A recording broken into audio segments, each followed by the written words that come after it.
Senate chamber. Signed.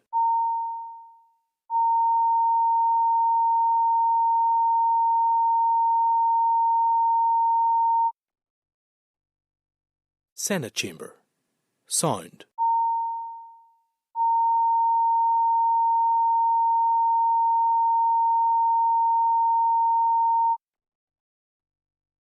Senate chamber. Signed.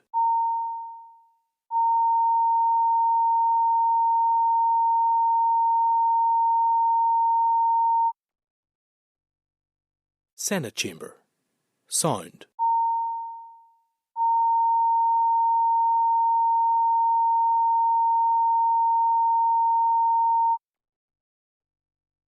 Senate chamber. Signed.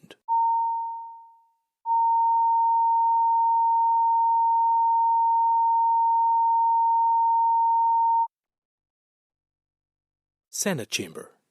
Signed.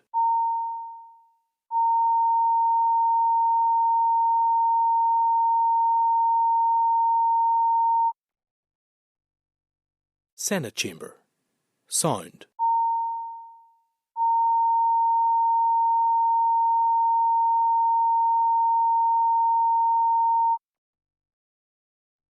Senate chamber. Signed.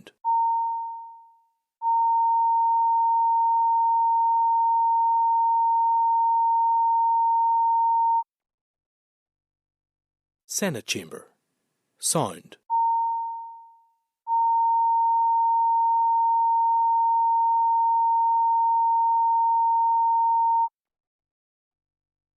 Senate chamber. Signed.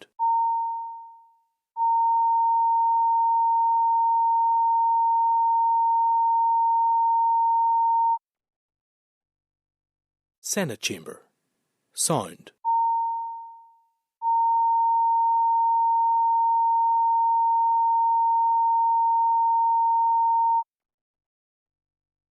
Senate chamber. Signed.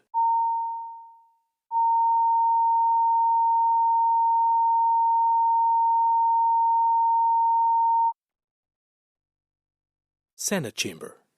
Signed.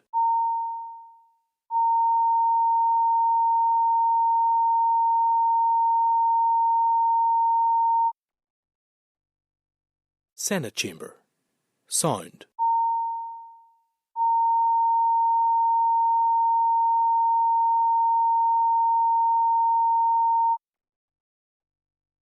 Senate chamber.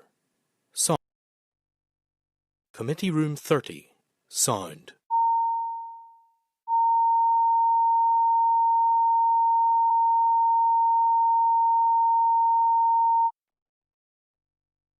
Committee Room 30. Signed.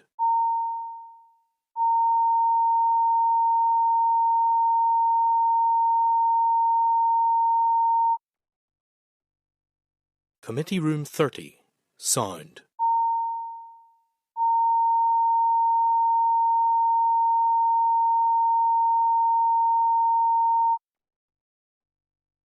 Committee Room 30. Signed.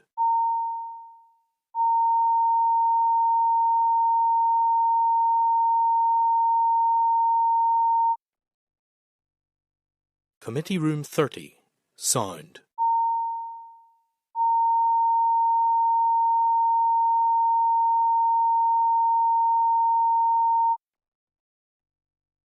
Committee Room 30. Signed.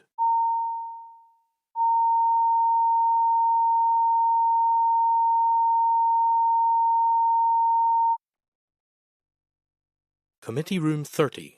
Signed.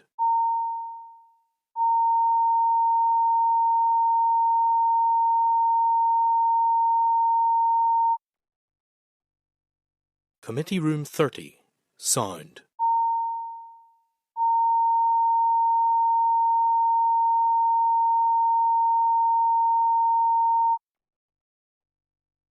Committee Room 30. Signed.